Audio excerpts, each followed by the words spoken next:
The state of Texas has launched an all-out assault against LGBTQ youth. Now, the Washington Post is reporting that Texas Governor Greg Abbott has directed state agencies this week to conduct a prompt and thorough investigation into the use of gender-affirming care for transgender children. Yes, because somehow that would be bad. You know, gender-affirming care. Like healthcare, for example. Now, in a letter on Tuesday to the State Department of Family and Protective Services, Abbott cited an opinion issued Friday by Texas Attorney General Ken Paxton, stating that certain gender-affirming treatments for transgender children, including gender reassignment surgery and puberty-blocking medications, can legally constitute child abuse under several provisions of state law. Abbott wrote that the Protective Services Agency is responsible for protecting children from abuse, adding in a tweet Tuesday that the agency will refer for prosecution any such abuse. So now, wait a minute. Okay. Hey, you know, we are trying to protect children from, you know, child abuse, but we're going to allow the indoctrination into, you know, religion, for example. I'm not saying religion is necessarily bad, but some have made the argument that it might be child abuse, teaching kids that, you know, if you do something wrong, say something wrong, then you are going to burn in hell for all of eternity. That might constitute at least somewhat messing up mentally a child. But anyway, they have a strange view of what child abuse actually is, because in reality, if you don't have gender-affirming care, you know, for people who have an identity that is intrinsically a part of who they are. If you don't allow that to be affirmed, if you try to wedge them and shove them into a closet, or scare them, or frighten them, or bully them into not being themselves, well, that's going to cause a lot more damage, isn't it? That's going to cause a lot more problems. And that would also be, you know, considered to be abuse. Yes. Now, Abbott said Texas doctors, nurses, and teachers now have an obligation to report instances of child abuse, and that existing law provides criminal penalties for failure to report such abuse. Members of the public have similar requirements. So basically, he's setting up a narc state. That's what Texas is. And by the way, that's also true for the abortion law. That's a narc state, where now neighbors have to, you know, tell on their neighbors. They're under penalty of law. If you see a trans child, well, obviously that seems to be abuse. Yes, you're being an abusive person, so I'm going to go to the state. By the way, I'm pro-freedom. Complete and utter hypocrisy, calling yourselves to be, you know, pro-freedom, pro-family, by the way, too, because what this does is that it actively makes, you know, outs people to members of their family who may not understand and who may kick out trans youth.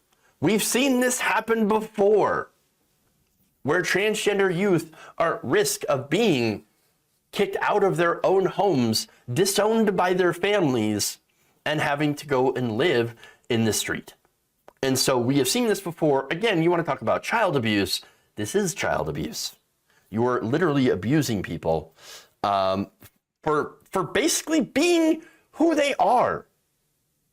Now, the directive, and this is again from the Washington Post, the directive is the state's latest attempt to limit gender-affirming care for transgender use. In October, Abbott signed a law that bans transgender girls from playing with female sports teams in public schools, and Texas is among several states that have attempted to restrict the treatments for transgender youth, along with limits to bathroom access and participation in sports. In April, Arkansas legislators also passed the country's first law banning gender-affirming treatment for minors. This month, South Dakota Governor Kristi Noem signed a bill that bans transgender girls and college-age women from participating in female sports, joining 9 other states. And it's funny because she said that, you know, did that, and they asked, well, gee, why are transgender people in your state so depressed, have such high levels of anxiety and depression? And she's like, I don't know. We'll have to figure that out. It's you. It's you. You're the reason. You are the reason. You are the reason. Oh my God. All right. So now, again, I love how they claim to be protecting the children while, of course, harming the children, LGBTQ children. And I know the arguments they're going to use. For one, they talk about the puberty blockers, right? You understand if you take those, they say they'll do irreparable damage. No, they don't. You can stop puberty blockers at any time. All it does is that it delays it so that you can make a choice. Puberty itself is pretty darn irreversible. Okay? And so this gives them time to affirm who they are. And now it's the same with hormones, right? You can quit hormones, and therefore it reverts. Now, as for gender reassignment surgery, and again, another one of the arguments here is that, well, you know, we can have children going through mastectomies and all that stuff. Well, good news. They're not. That's not done before the age of 18. It's very, very incredibly rare that it happens. Okay.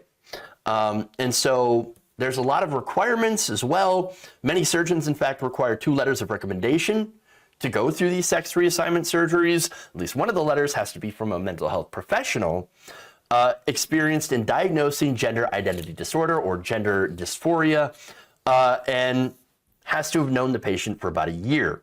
Letters also must state that sex reassignment surgery would be the correct course of treatment for the patient.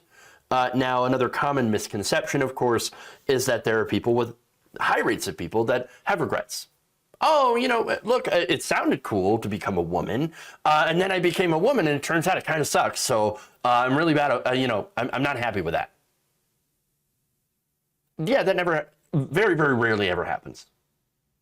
There's a very small amount of people who regret their transition. Very, very few people. And so the benefits, the positive benefits of transition include lower levels of depression, anxiety, better mental health and well-being, and of course, increased happiness. And in fact, there have been many studies out there that investigate the satisfaction of levels of patients that have had sex reassignment surgery. In these studies, most of the patients have reported being very happy with the results, and very few have expressed any regrets for undergoing sex reassignment surgery. And again, remember that the reassignment surgery is for adults 18 or older.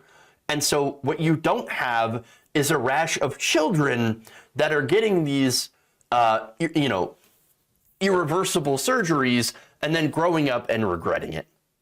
And so that's just not happening. What they're doing is that they're creating a solution to a problem that doesn't exist.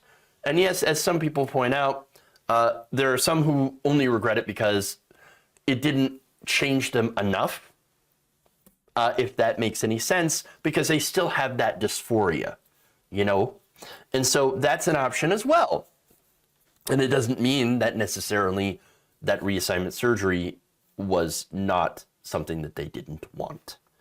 But now, again, the other thing is, of course, and I hear this too from conservative arguments, or just not even conservative arguments, by the way, just anti-trans arguments, because I understand that there are good people who don't understand.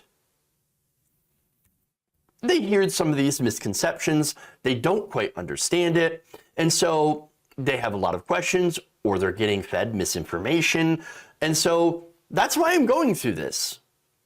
There are good people, well-intentioned people who just have no understanding of what, you know, transgender really means, or what happens, what people go through. And so that's why we're here. That's why we're talking about this. Look, the idea that this is a fad, that kids are just willy-nilly making these decisions because, hey, it's suddenly cool. No, that's not it. Now, they point out things like, well, there are more younger people that are identifying as part of the LGBTQ community than there was before. Well, maybe that's because society has changed, and by the way, it changed for the better. I mean, that's certainly what I would believe, what I think, because yes, society is a little bit more open, not as open as I'd like, but a little bit more open on these issues. And so more younger people are feeling more emboldened to come out and be honest about who they actually are. They're more comfortable than coming out. I remember when I was a kid, though, it was not a very welcoming environment. You had, F slur this, F slur that.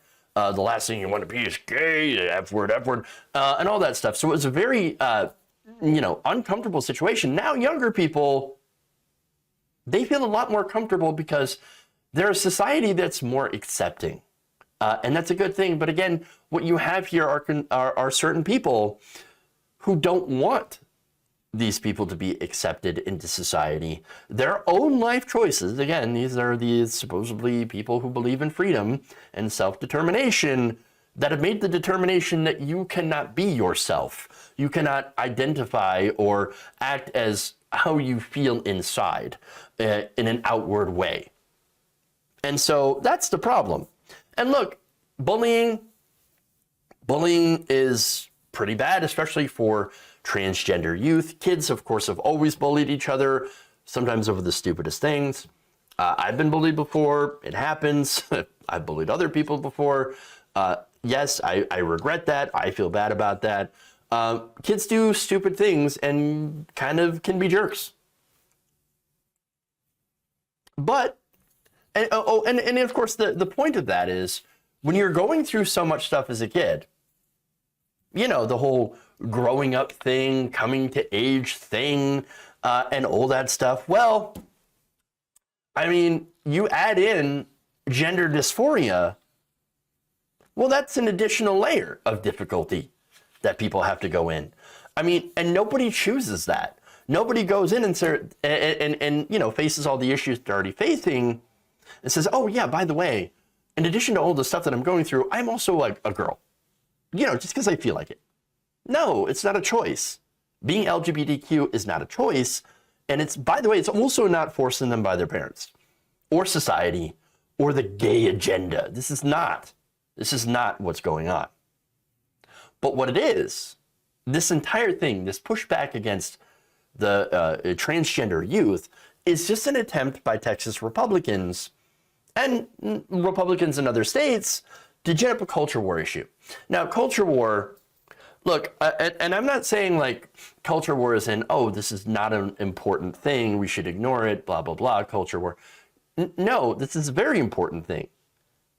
This is an issue that impacts people's livelihoods, because trans people can be fired for being trans and not be able to get a job. They cannot, in many places, cannot get houses, cannot rent, and are discriminated against in many different ways.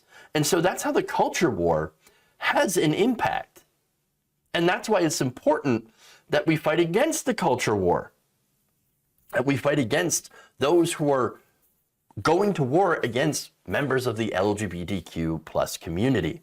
Now, look, as far as Greg Abbott is concerned, look, yes, it is life and death. Greg Abbott is concerned not so much about the children. No, he's concerned about his campaign. And it's decided that once again, he's going to target the most vulnerable people in order to take the attention off of his failures to do anything positive for the people of Texas.